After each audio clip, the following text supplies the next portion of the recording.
السلام علیکم ورحمۃ اللہ وبرکاتہ۔ الحمد للہ وحدہ والصلاۃ والسلام علی من لا نبی بعد۔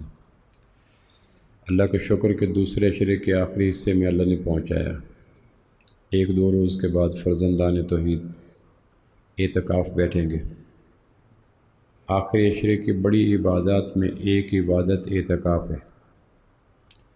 اللہ کے محبوب صلی اللہ علیہ وسلم کی حیات طیبہ میں 9 ماہ رمضان آئے، پہلا 2 ہجری کو، آخری 10 ہجری کو۔ ان 9 ماہ رمضان میں جہاد بھی ہوتے رہے، غزوات بھی ہوتے رہے، وفود بھی آتے رہے، داخلی خارجی مسائل بھی آتے رہے، قرآن بھی نازل ہوتا رہا، اسلام کی تنفیذ بھی ہوتی رہی، تزکیہ نفس بھی ہوتا رہا، صفحہ بھی چلتا رہا۔ ان 9 ماہ رمضان میں 7 یا 8 ازواج مطہرات بھی بیک وقت آپ کے حرم میں رہی۔ مدینہ میں حجرات بھی تھے، نوآبادی نظام بھی تھا، مواخات کا نظام ہوا، یہودی اور عیسائیوں سے مناظرے ہوئے، مباہلے ہوئے، مجادلے ہوئے، جھگڑے ہوئے، لڑائیاں ہوئی، سارا ایک ایسا پیچیدہ دور تھا۔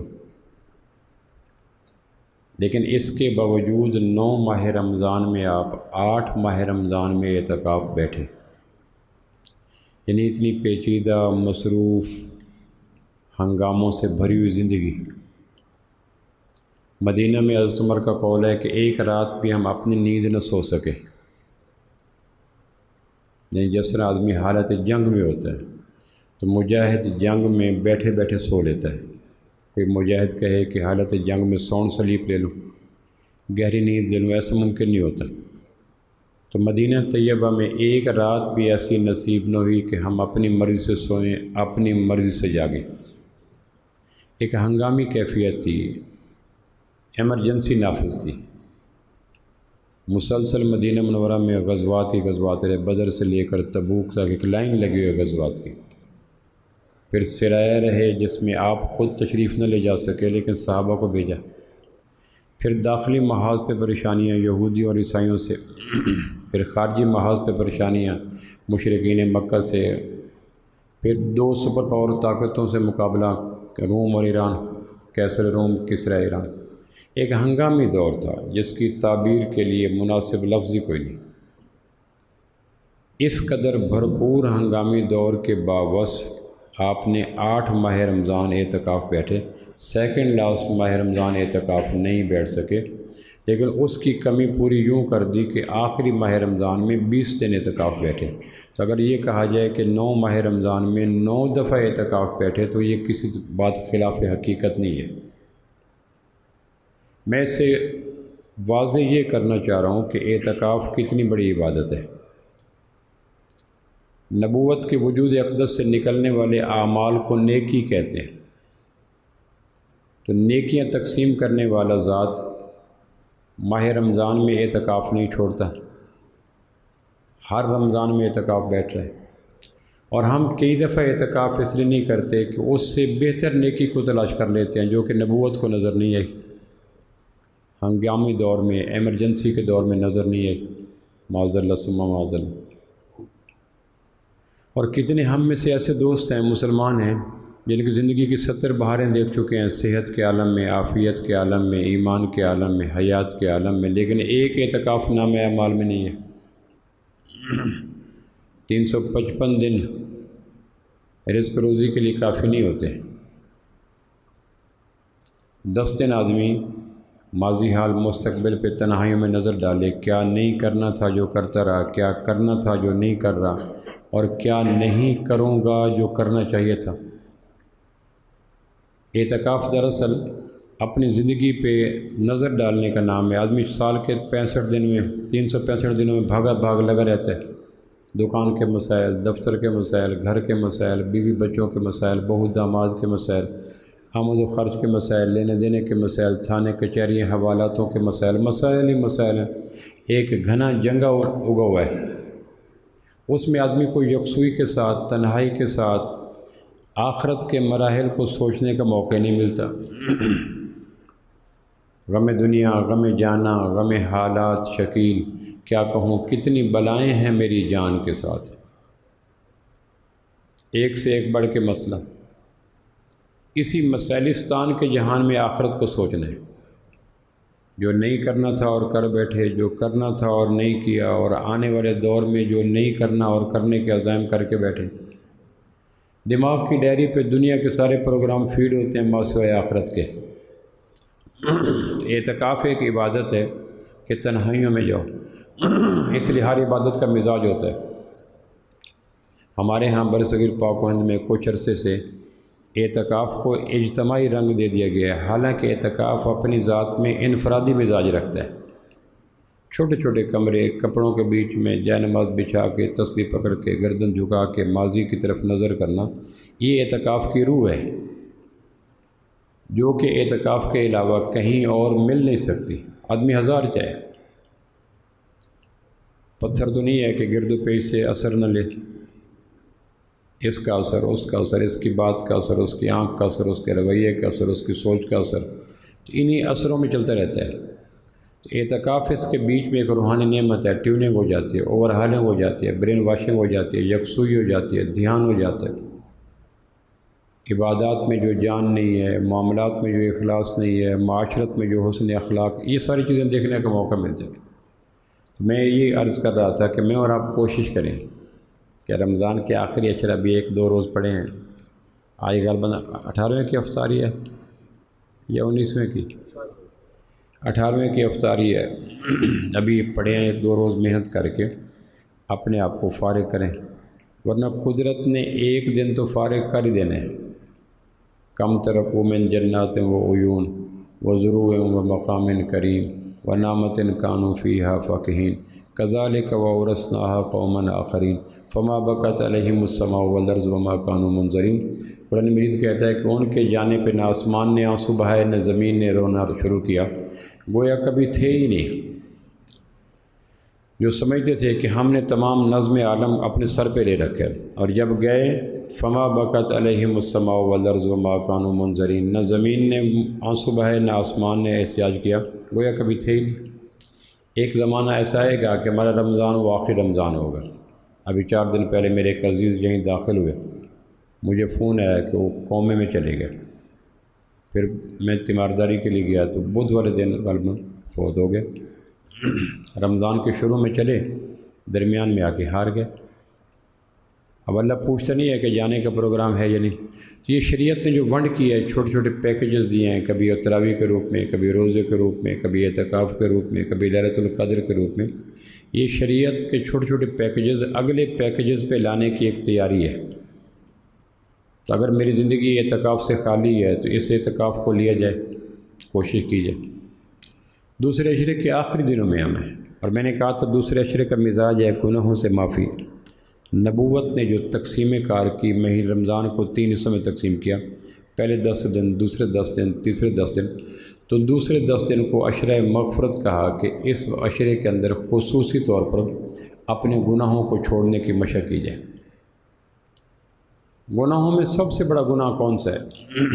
تو ہر آدمی اس کے الگ الگ جواب دے گا، لیکن اگر قرآن سے پوچھا جائے تو قرآن کے نزدیک گناہوں میں سب سے بڑا گناہ شرک ہے۔ قرب قیامت میں پتہ نہیں چلے گا، کچھ لوگوں نے شرک توحید اپنے ٹھیکے لے لی، کچھ نے عشق رسالت ٹھیکے لے لیا، کچھ نے محبت صحابہ ٹھیکے لے لی۔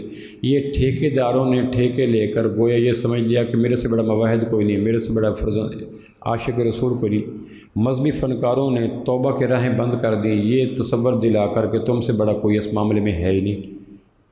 جب شرک کا نام آئے گا تو فلاں مسلک یاد آئے گا، جب گستاخی رسالت مآب کا نام آئے گا تو فلاں مسلک یاد آئے گا۔ ہمارے ہاں جس طرح قبضہ گروپ ہوتا ہے، اس پہ قبضہ، اس پہ قبضہ، اسی طرح مذہبی اور مسلکی قبضہ گروپ بھی ہے۔ کچھ نے توحید پہ قبضہ کیا ہوا ہے، کچھ نے رسالت پہ قبضہ کیا ہوا ہے، کچھ نے صحابہ پہ قبضہ کیا ہوا ہے، کچھ نے جہاد پہ قبضہ کیا ہوا ہے، کچھ نے تزکیہ پہ قبضہ کیا ہوا ہے، کچھ نے تعلیم و تعلم پہ قبضہ کیا ہوا ہے۔ یہ قبضہ بھی جس طرح مادی قبضے ہوتے ہیں، یہ معنوی قبضہ گروپ ہوتے ہیں۔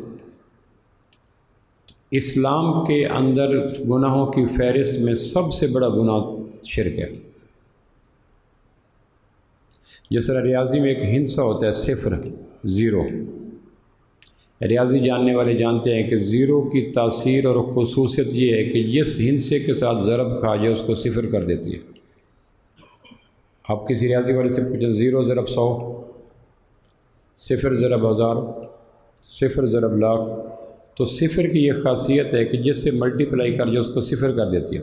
شرک کی یہ خاصیت ہے کہ جس آدمی میں لگ جائے اس کے تمام اعمال کو صفر کر دیتے ہیں، اس کی عبادات صفر، اس کے معاملات صفر، اس کے تزکیہ صفر، اس کے حج اور زکوٰۃ صفر، سارے اعمال صفر کر دیتے ہیں۔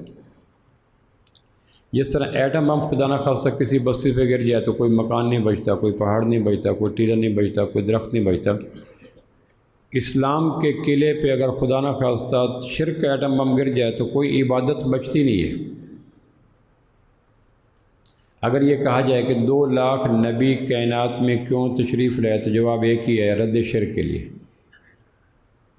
اگر یہ کہا جائے کہ 313 آسمانی کتابوں کا خلاصہ کیا ہے تو جواب ہے رد شرک۔ اگر یہ کہا جائے کون سا عمل ہے جو آدمی کے پاس کسی عمل کی راکھ تک باقی نہیں رہنے دیتا تو جواب ہے رد شرک۔ واضح کا ان اللہ لا یغفر ان یشرک بہ ویغفر ما دون ذلک لمن یشاء، مشرک کسی عمل کے باوجود مجھ سے بخشش کی توقع رکھے ہی نہ۔ قرآن مجید کی بے شمار آیات تسلی دیتی ہیں، امید دیتی ہیں، دلاسا دیتی ہیں، کوئی نہیں یہ ہو جائے گا، یہ یا عبادی الذین اسرفوا علی انفسہم لا تقنطوا من رحمت اللہ، گھبراؤ نہیں۔ قرآن کا مجموعی مزاج تسلی دینا، ڈھارس بنانا، امید بنانا۔ لیکن شرک وہ گناہ ہے جس کے متعلق قرآن مجید یہ معروف انداز اختیار ہی نہیں کرتا، ان اللہ لا یغفر ان یشرک بہ ویغفر ما دون ذلک لمن یشاء۔ مشرک کسی عمل پہ ناز کر کے بخشش کی توقع نہ رکھے۔ انہ من یشرک باللہ فقد حرم اللہ علیہ الجنہ، جس کے نام اعمال میں شرک آ گیا جہنم، جنت اس پہ حرام ہے۔ لقمان حکیم نے جو پہلی بات کی ہے بیٹے کو، یا بنی لا تشرک باللہ ان الشرک لظلم عظیم، بیٹا شرک نہ کرنا۔ ایک آیت جس کا ترجمہ کرتے ہوئے مجھے اکثر میری طبیعت پہ بوجھ آتا ہے، لیکن آیت ہے سورہ زمر کی ہے۔ ہم چونکہ اجمی مزاج لوگ ہیں، عقیدے کی نسبت عقیدت ہمارے اندر زیادہ ہوتی ہے، اور یہ آیت ایسی ہے کہ جس کے ترجمہ کرتے ہوئے خوف آتا ہے، سنتے ہوئے خوف آتا ہے، پڑھتے ہوئے خوف آتا ہے کہ میرے محبوب ہم نے وحی کی آپ پہ اور آپ سے پہلے انبیاء پہ، لئن اشرکت لیحبطن عملک، کہ اگر آپ نے شرک کیا تو ہم آپ کے اعمال کو بھی جلا کے راکھ کر دیں گے۔ اب بولیں، یعنی اس ترجمے کو دہراتے ہوئے ہمارے آئینہ عقیدت پہ خراشیاں آتی ہیں۔ مقصود شرک کی مذمت، شرک کی ہیبت، شرک کی نحوست سمجھانے کہ تم تو کیا، تمہارے اعمال کیا، تمہاری تو نیکیاں بھی برائیوں کی زد میں ہیں، اور وہ ذات جو جنم جنم کی پاک پوتر طیب طاہر، دھلی دھلائی، ماضی حال مستقبل نکھرا ہوا، معصوم معصوم معصوم، ان کو کہا جا رہا لئن اشرکت لیحبطن عملک، اگر یہ عمل آپ کے ذات اقدس کے اعمال اقدس میں پایا گیا تو آپ کو بھی باقی اعمال فائدہ نہیں دیں گے، باقی کون رہا۔ قرآن مجید میں 25 انبیاء کے نام ہے، اس میں 18 انبیاء کے نام سورہ انعام میں ہے۔ پہلا نام ابراہیم علیہ السلام کا، آخری نام لوط علیہ السلام کا۔ یہ نبیوں کے نام تسلسل سے گنتے گنتے آخر پہ ایک بات کی گئی جس کی خاطر یہ سمجھایا گیا، یہ ابراہیم، یہ موسیٰ، یہ نوح، یہ عیسیٰ، یہ یحییٰ، یونس، یوسف، سارے تقسیم کر کے آخر کا وَلَوْ أَشْرَكُوا، اگر یہ شرک کرتے۔ یہ سمجھانے کا ایک بلیغ انداز ہے کہ تم اپنے اعمال پہ ناز نہ کرو۔ وَلَوْ أَشْرَكُوا، اگر یہ شرک کرتے 18 انبیاء، لَحَبِطَ عَنْهُمْ مَا كَانُوا يَعْمَلُونَ، ہم ان کے تمام کیے ہوئے اعمالوں کو راکھ کر دیتے، بیکار کر دیتے، میں اور آپ کیا۔ یہ آیات بتاتی ہیں کہ شرک سے ایسے بچا جائے جس کے بچنے کے لیے کوئی تشبیہ، کوئی استعارہ ممکن نہیں ہے۔ اور ہمارے یہاں غلط فہمی پائی جاتی ہے کہ کلمہ گو مشرک نہیں ہو سکتا۔ ایک بہت بڑی غلط فہمی ہے، کلمہ گو مشرک نہیں ہو سکتا۔ اب ایک کلمہ گو ہے اور وہ کہتا ہے کہ اللہ کے ساتھ بھگوان بھی ہے، کرشنا بھی ہے، تو کلمہ بھی پڑھتا رہتا ہے۔ کلمہ گو بھی اگر مشرکانہ اعمال کرے تو یہ کلمہ گو کو ویکسینیشن نہیں ہے کہ جس کے بعد ہر قسم کا اٹیک شرک کا ہو نہیں سکتا۔ جددوا ایمانکم، تجدید کرو، کلمہ ایک حصار ہے، قلعہ ہے، ڈھارس ہے۔ لیکن ایک عرف عام میں غلطی پائی جاتی ہے، کلمہ گو مشرک نہیں ہو سکتا۔ حالانکہ اگر کلمہ گو مشرک کام کرے تو شرک کا دعویٰ لگ جائے گا اس پہ بھی۔ اب شرک ہے کیا؟ تو میں صرف برصغیر پاک و ہند کے دلوں کے لوگوں کے دلوں کی زمین شرک کے لیے بڑی سازگار ہے۔ شرک سب سے زیادہ برصغیر پاک و ہند کے لوگوں کے دلوں پہ اگتا ہے، مزاجوں میں اگتا ہے، اور شرک آدمی کو نچوڑ دیتا ہے۔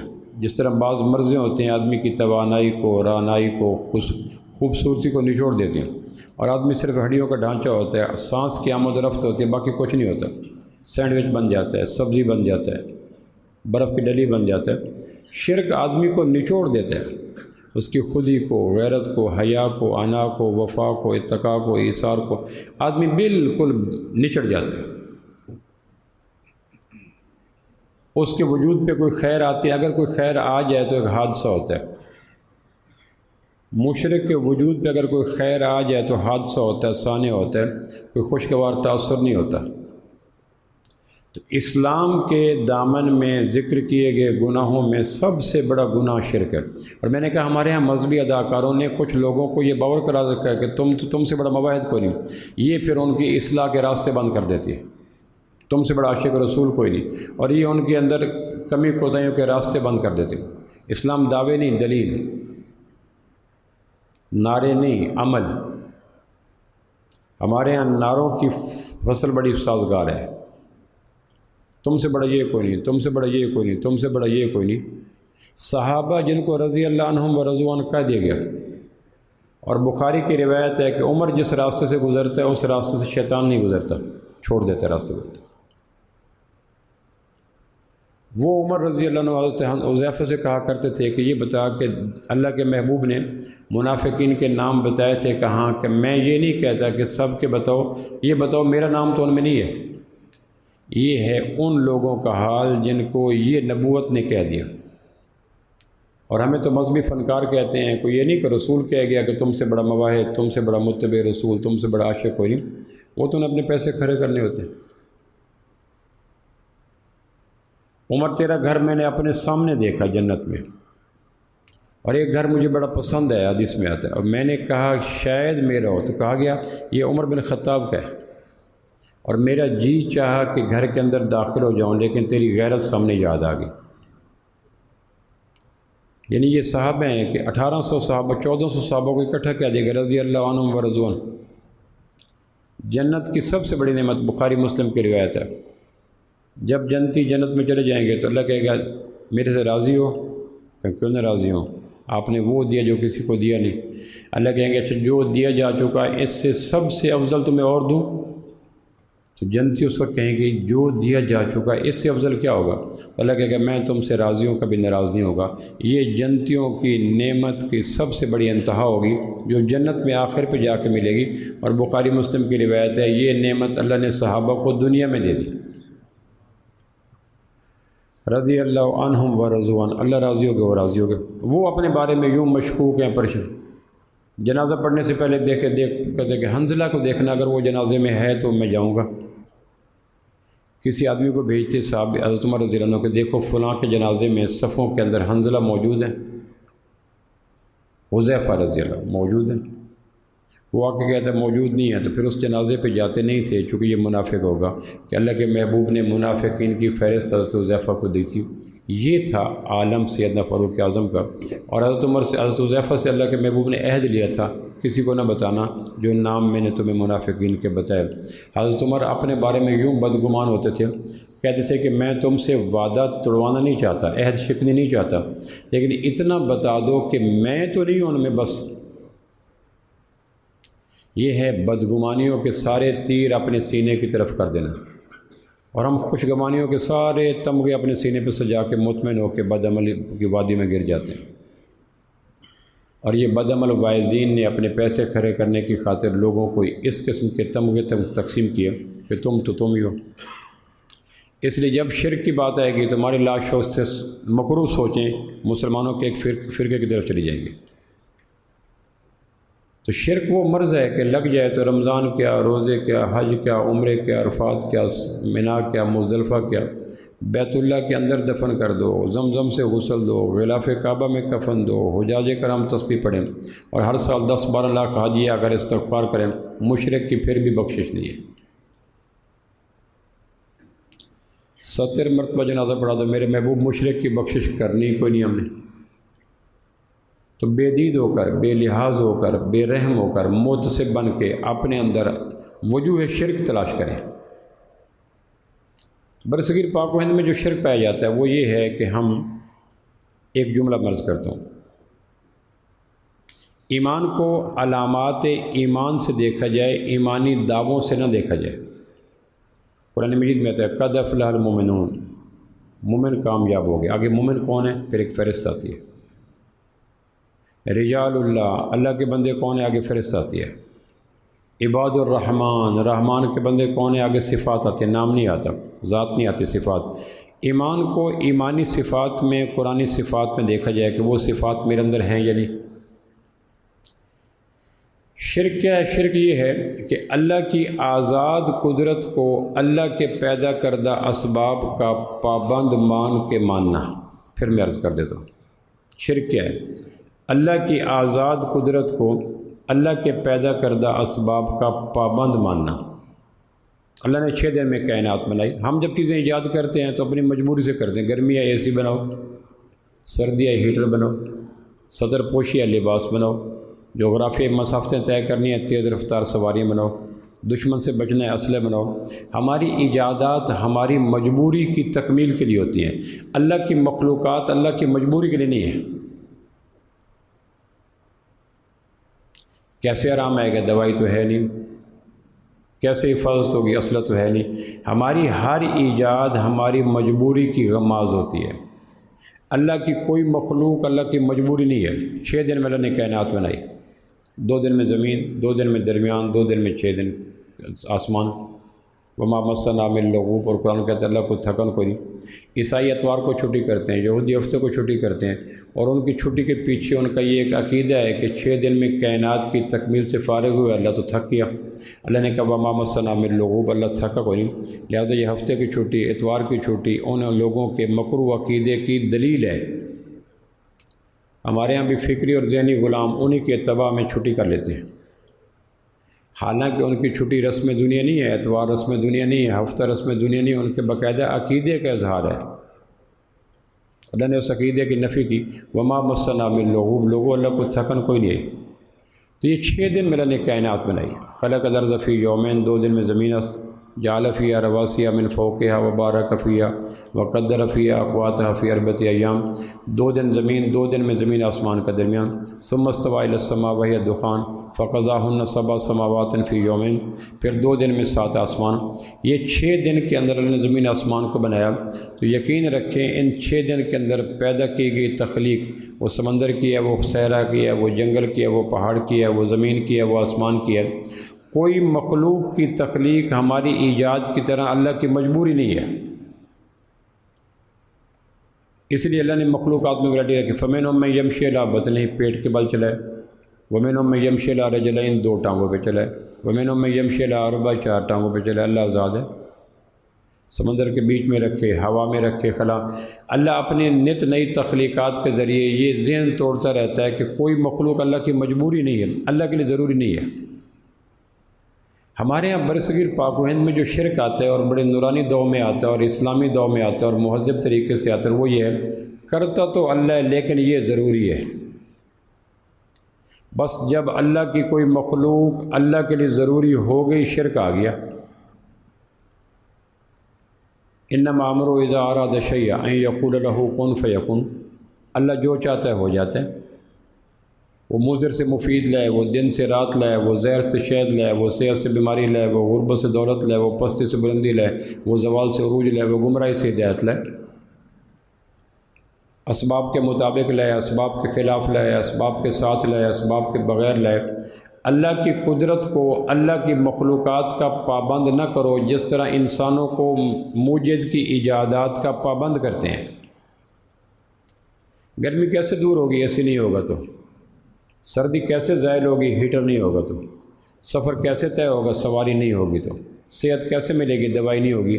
ہماری ایجادات کے ساتھ یہ چیز جڑی ہوئی ہے، اللہ کی مخلوقات کے ساتھ اللہ کا تعلق اس نوعیت کا بالکل نہیں ہے۔ جنت میں روشنی ہوگی، سورج نہیں ہوگا۔ جنت میں کاشتکاری نہیں ہوگی، باغات ہوں گے۔ اللہ کبھی کبھی ایسے مناظر قائم کرتا ہے جس سے اس تصور کو توڑا جاتا ہے۔ میاں بیوی ہوتے ہیں، اولاد نہیں ہوتی، اسباب صحت ہوتے ہیں، صحت نہیں ہوتی، اسباب عزت ہوتے ہیں، عزت نہیں ہوتی، اسباب راحت ہوتے ہیں، راحت نہیں ہوتی۔ ایسے منظر نقشے قائم کرتا ہے جس سے یہ چیز ٹوٹتی رہے کہ اللہ کے لیے، اللہ کے واسطے، اللہ کی مخلوقات کو ضروری مائکرو سیکنڈ کے بغیر بھی قرار نہ دو۔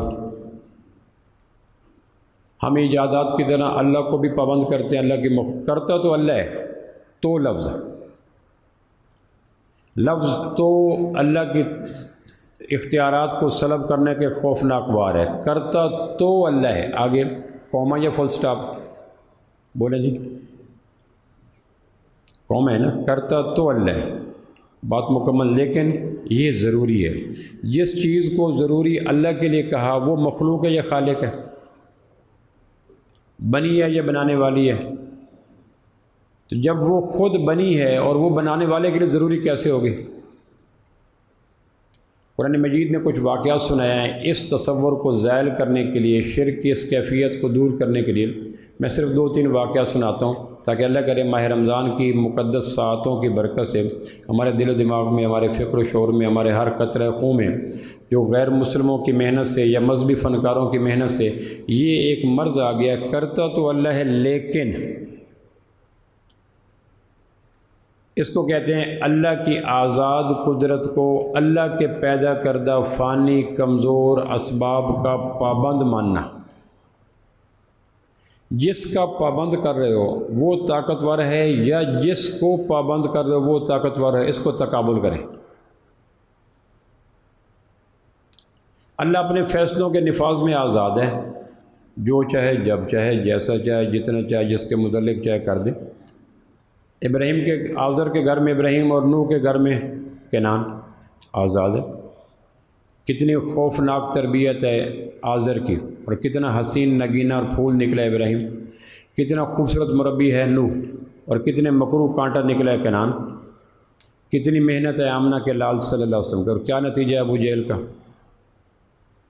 تاکہ کوئی یہ نہ کہے کہ اس کے لیے یہ ضروری ہے، اس کے لیے یہ ضروری ہے۔ اللہ آزاد ذات کا نام ہے۔ ہر مخلوق کے لیے اللہ ضروری ہے، ہر مخلوق کی مجبوری اللہ ہے، ہر مخلوق کے لیے ضروری اللہ ہے۔ کعبہ کے رب کی قسم، اللہ کی مجبوری کوئی نہیں، اللہ کے لیے ضروری کوئی۔ یہ اگر یقین ہو تو دعاؤں کو پر لگ جاتے ہیں، مومن میں توانائی آ جاتی ہے، لہجے میں تراوٹ آ جاتی ہے، مزاج میں خودی آ جاتی ہے، کمزور وجود کے اندر ایک شاہین کا جگر پیدا ہو جاتا ہے۔ اور اگر یہ نہیں تو پیسہ، ملک، مال، پی آر، جب تک سلیپنگ پلز نہیں لیں گے نیند نہیں آئے گی، آدمی اندر سے کھوکھل ہو جاتا ہے جب تک اللہ کا یقین نہ ہوتا۔ انشے کی بلیف، غیر متزلزل یقین، ناقابل تردید یقین، یہ آدمی کو غنی بناتا ہے، قلیل ہو کے کثیر بناتا ہے۔ اور اگر یہ نہیں ہے تو کثیر ہو کے قلیل ہے، ریت کا ٹیلا ہے، راکھ کا ڈھیر ہے، مری ہوئی لاش ہے، بے وقت جسم ہے، تعفن ہے، بدبو ہے، اور گندگی کے ڈھیر پہ اگا ہوا بدبودار سبزہ ہے، باقی کچھ نہیں۔ قرآن مجید نے کچھ واقعات سنائے ہیں سورہ بقرہ کی آیت نمبر 259 اور 260۔ سورہ بقرہ کا اگر موقع ملے، اب آپ سے یہ کہنا کہ یہ پڑھیں، یہ خسرین اپنے آپ کو بھی دھوکہ دینا اور آپ پہ بھی ایک ناروا بوجھ ڈالنا ہے، لیکن اگر کبھی اتفاقاً نظر گزر جائے تو سورہ بقرہ کی 259 اور 260 یہ 2 واقعات بڑے طاقتور ہیں، یقین سازی کے لیے ایک بہت بڑی کمال کی چیز ہے۔ عزیر علیہ السلام گدھے پہ سوار ہو کر اپنے رزق روٹی کا سامان لے کر بخت نصر کے علاقے میں تبلیغ کے لیے جا رہے ہیں، گرمی کا موسم ہے۔ اب گدھے کے گلے میں انہوں نے کپڑا باندھا ہوا، اس کے اندر انگور ہے، روٹی ہے، پانی ہے، اور گدھے کے اوپر سوار ہیں۔ ایک بستی سے گزرے تو بستی بھیڑ ہوئی پڑی ہے، چھتیں زمین اور زمینیں چھت، نہ روشن دان، نہ دروازہ، نہ کھڑکی، نہ در، نہ کچھ بھی سلامت نہیں۔ بے ساختہ ایک سوال ہے، انا یحیی ھذہ اللہ بعد موتھا۔ اللہ جب مکانوں کا یہ عالم ہے کہ پہچان سے نکل گئے ہیں، تو ان کے اندر دب جانے والے مکینوں کے وجود کی بے بسی کا عالم کیا ہوگا؟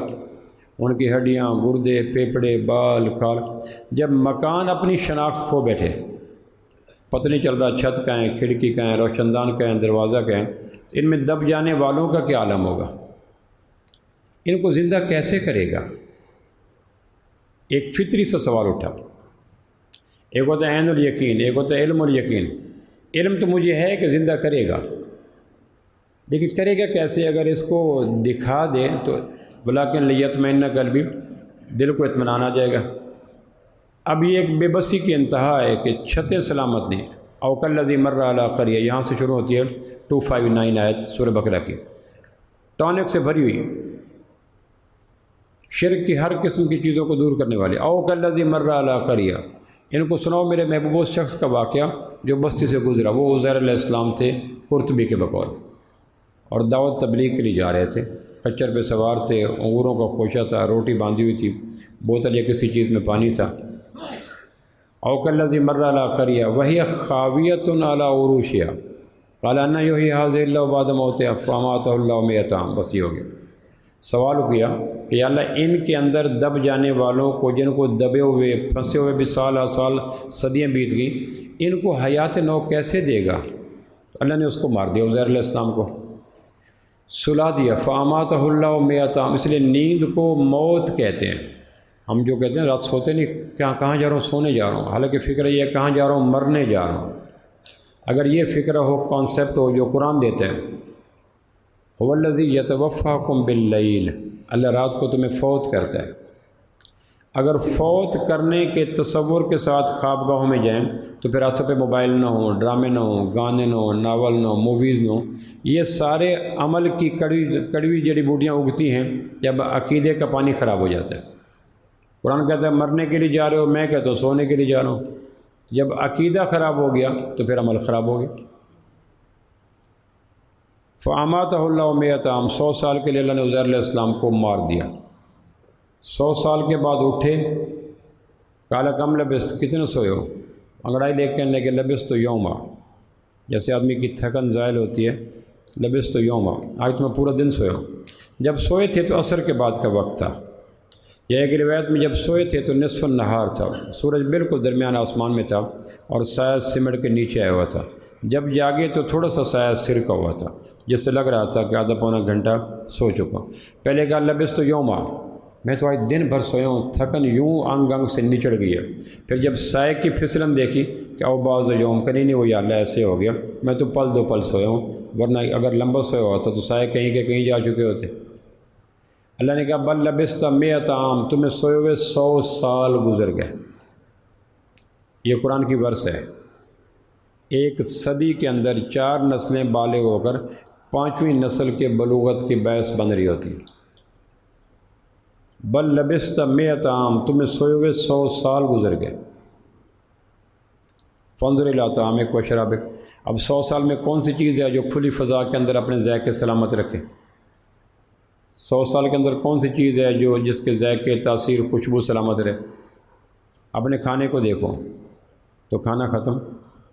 جب سوئے تھے تو سونے سے پہلے جب اسی جگہ لیٹے تھے، ایک دیوار تھی، اس دیوار کو ٹیک لگائی پیٹھ کے ساتھ، دوسری کے ساتھ پاؤں لگایا، لمبے پاؤں کر کے سستانے کی نیت سے لیٹے تاکہ تھوڑی دیر سستا کر آگے چلیں، اور گری ہوئے مکانوں کی منظر کشی کو دیکھا تو کہا ان کے اندر مرے ہوئے زندہ کیسے ہوں گے؟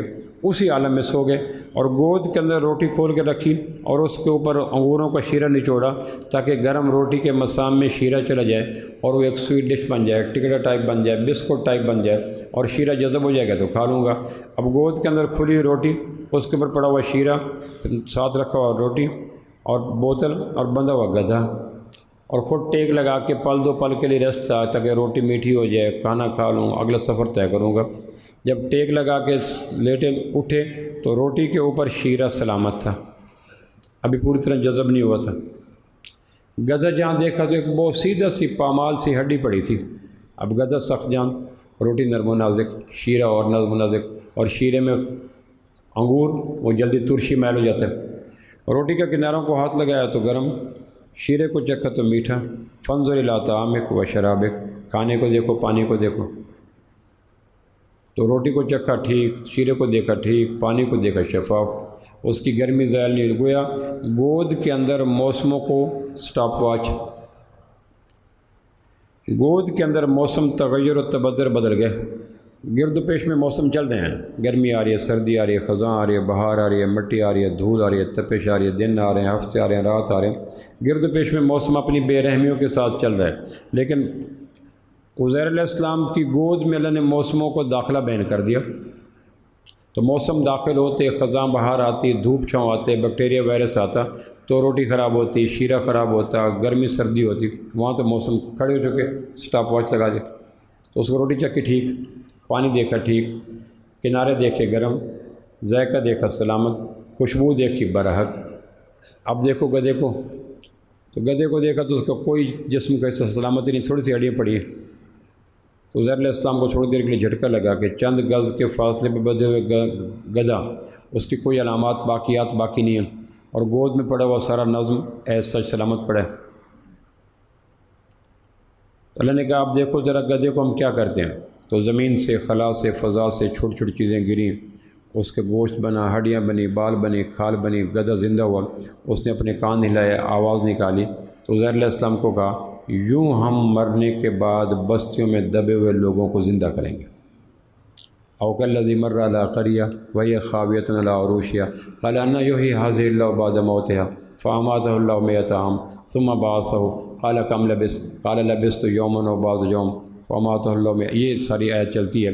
اس آیت میں شرک کے لگنے والے جراثیم کے حوالے سے ٹانک موجود ہے۔ کیسے کرے گا؟ کرتا تو اللہ ہے، لیکن یہ ضروری ہے۔ اللہ نے کہا ظالموں کم از کم ایک ذات تو ایسی رکھو جس کے لیے بھری کائنات میں تمہاری دعاؤں کو مستجاب کرنے کے لیے کوئی چیز ضروری نہ ہو۔ اگر اس کے لیے ضروری ہو گئی تو تمہارے حالات کون ٹھیک کرے گا؟ جب ڈاکٹر کہتے ہیں مشکل ہے، لوگ کہتے ہیں مشکل ہے، عزیز و قارب کہتے ہیں مشکل ہے، اللہ کہتا ہے یہ کہہ رہے ہیں نا ایک ذات تو ایسی جس کے لیے مشکل کوئی نہیں۔ تو یہ پہلا وہ ٹانک ہے جو اللہ پہ لا کے کہتا ہے کہ یہ فکرہ دل و دماغ میں، قلب و شعور میں، فکر و وجدان میں نہ آنے دو کہ کرتا تو اللہ ہے لیکن یہ ضروری ہے۔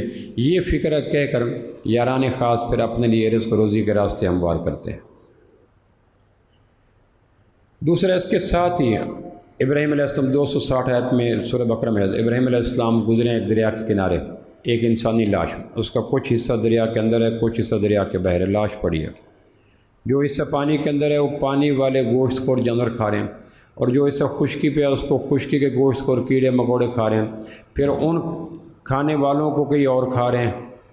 ابراہیم علیہ السلام نے یہ منظر دیکھا کہ ایک وجود کتنی قبروں میں تقسیم ہو رہا ہے۔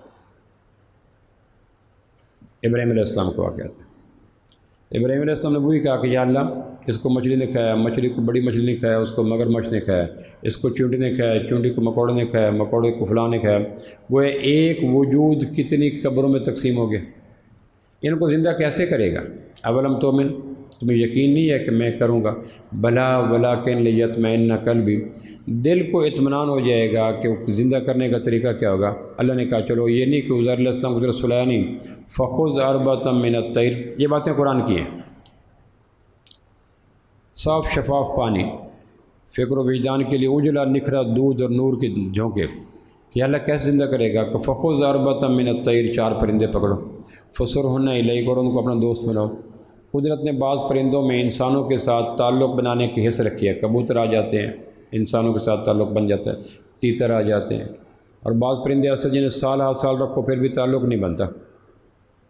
4 پرندے پکڑو، ان کو اپنی آواز کا عادی بناؤ اور وہ تمہارے ساتھ مانوس ہو جائیں، تمہاری آواز پہ آنے لگ جائیں۔ تو ابراہیم علیہ السلام نے 4 الگ الگ قسموں کے پرندے، کوئی کبوتر ہے، کوئی فاختہ ہے، فلاں۔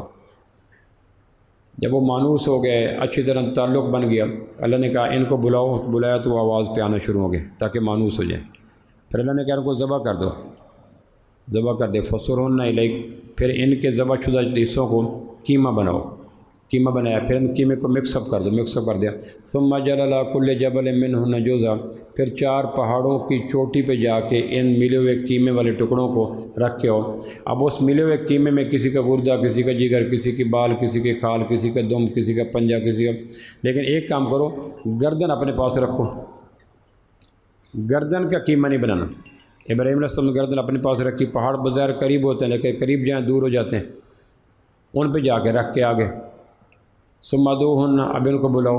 ابراہیم علیہ السلام حیران، گردنیں میری پاس، وجود قیمہ، 4 پہاڑوں کی چوٹی پہ، کچھ بھی سلامت بلاؤ۔ اب چونکہ پہلے عادی بنایا ہوا تھا تو گود کے اندر پڑی ہیں چاروں کے الگ الگ پرندوں کی پڑی ہیں گردنیں، حدیث پاک میں آتا ہے۔ بلایا تو چاروں پہاڑوں سے اس ایک پرندے کا جس کو بلایا تھا، فاختہ تھی، طوطا تھا، فلاں فلاں، بلایا چاروں پہاڑوں کی چوٹیوں پہ جو اس پرندے کا قیمت تھا مکس شدہ، وہ وہاں سے اکٹھا ہوا، ایک پرندہ بنا اور بغیر سر کے ثم یاتین کسایا، اڑتا ہوا نہیں آیا، چلتا ہوا آیا۔ مفسرین نے لکھا چلتا ہوا کیوں آیا کہ اڑتا ہوا آتا تو یہ گمان تھا کہ پہاڑ کے اس پار کسی نے تیر مارا، گردن پہاڑ کے اس پار گر گئی، باقی پرندہ اس پار آ گیا، تو گمان ہو سکتا تھا کہ یہ کوئی اور ہے۔ یہ یقین کرنے کے لیے کہ یہ وہی ہے، اس کو چھوٹے چھوٹے پاؤں کے ساتھ چلتا چلتا آیا کہ تمہارا ہی ہے، کوئی اور نہیں ہے۔ بغیر سر کے، بغیر گردن کے، چار پہاڑوں کی چوٹیوں سے کیما مل کر سامنے آ گیا اور ابراہیم علیہ السلام کے سامنے آ کے کھڑا ہو گیا۔ قطرے خون کے گردن سے گر رہے ہیں جس طرح ذبح شدہ جانوروں کے قطرے گرتے ہیں۔ ابراہیم علیہ السلام نے دیکھا کہ جب اللہ پاک نے یقین بنانے کا موقع فراخ دلی کے ساتھ فراہم کاری دیا تو کیوں نے سخاوت سے دو چار جام اور لے لیجئے۔ انہوں نے وہ جو پرندے کی گردن تھی اس کے بجائے دوسرے پرندے کی گردن آگے کر دی، یہ جاننے کے لیے کہ یقین سازی کی مزید شمع روشن ہو جائے۔ اللہ کی قدرت کا موقع ملا، جام اور دو چار پی لیے تو پرندے نے بغیر گردن کے، اس کا سر نہیں ہے، اس کی چونچ نہیں ہے، اس کی آنکھیں نہیں ہیں، وہ پیچھے ہٹ گیا کہ یہ میرے سپیئر پارٹ نہیں ہے۔ میں نے کہا پاکستانی ہوتا تو لگا دیتا، یہ تو ٹانگ والوں کا گردے کا آپریشن کر دیتے ہیں۔ کہ یہ کیسے کر دیا کہ جی وہ فائل غلطی سے اس مریض کی اس مریض پہ پڑی تھی، تو ہم نے تو فائل کو دیکھنا تھا، مریض کو تو نہیں دیکھنا تھا۔ جس کی ٹانگ تھی اس کا گردے کا کر دی، جس کا گردہ تھا اس کا ٹانگ کر دی، دونوں کو صحت مند کر کے گھر بھیج دی۔ تو پاکستانیوں کے لیے کیا مشکل تھا کہ وہ کچھ کا کچھ کر دیں۔ اس نے آگے پر ہلا کے پیچھے ہو گیا کہ یہ میری گردن نہیں ہے، پھر انہوں نے دوسری کر دی، تیسری کر دی، چوتھی کے اس کے علاوہ امکان کوئی نہیں تھا کہ چوتھی تھی اسی کی، پھر چوتھی گردن کی تو ٹھک سے جڑ گئی۔ ابراہیم علیہ السلام نے دیکھا کہ پرندہ اپنی آنکھوں سے دیکھ رہا ہے، دائیں میں دیکھ رہا ہے۔ کہا ابراہیم یوں ہم لوگوں کو زندہ کریں گے اور اپنے رب کے لیے لیکن ویکن چونکہ چنانچہ اگرچہ مگرچہ کے لفظ نہ بولا کرو۔ فَصُرُنَّ إِلَيْكَ ثُمَّ جَعَلَ عَلَىٰ كُلِّ جَبَلٍ مِّنْهُنَّ۔ یہ ایک خوفناک مرض ہے جو لگ جائے تو کوئی عبادت اس طرح بے وقت ہو جاتی ہے جس طرح زیرو کے ساتھ 1 ارب ضرب کھانے سے زیرو ہو جاتا ہے۔ تیسرا واقعہ سورہ مریم میں آتا ہے، وہ بھی اگر موقع ملے تو مریم صدیقہ بند کمرے میں بیٹھ کے پھل کھا رہی ہیں۔ زکریا علیہ السلام کی عمر 120 سال ہے، ان کی بیوی الزبتھ ان کی عمر 98 سال ہے، دعا مانگ رہی ہے اللہ اولاد دے اولاد دے۔ ایک دن 13 سال کی ایک بچی مریم صدیقہ کے بند کمرے میں زکریا علیہ السلام گئے ہیں تو پھل کھا رہی ہے۔ پھلوں کو غور سے دیکھا تو تر و تازہ ایسے جیسے ابھی شاخوں سے جدا ہوئے ہیں، اور شاخوں پہ قوت متخیلہ سے نظر ڈالی تو شاخوں پہ پھلوں کا موسم بیت چکا تھا، جیسے آج کل کو مالٹے تلاش کریں، شاخوں پہ تو نہیں ہوگے، سٹوریج پہ ہو جائے گا نا۔ تو ابراہیم علیہ السلام نے دیکھا، زکریا علیہ السلام نے دیکھا کہ شاخوں پہ باغوں پہ پھلوں کا موسم نہیں ہے، اور مریم صدیقہ کے بند کمرے میں تازہ پھل ہیں۔ انا لکی ھذا، یہ کہاں سے آئے؟ کمرے کے اندر کمرہ، باہر کا تالا، اندر کا کنڈا، اندر مریم صدیقہ، زکریا علیہ السلام کے علاوہ کسی کا حاشیہ خیال بھی نہیں جا سکتا، تو تازہ پھل پڑے ہیں۔ انا لکی ھذا، یہ کہاں سے آ گیا؟ قالت هو من عند اللہ، خالو اللہ نے دیے۔ آگے حدیث میں آتا ہے زکریا علیہ السلام نے کہا پھلوں کا موسم تو ہے نہیں، بے موسم پھل بند کمروں میں کون دے گیا؟ کہ خالو موسم اللہ کے پابند ہیں، اللہ موسموں کا پابند نہیں ہے۔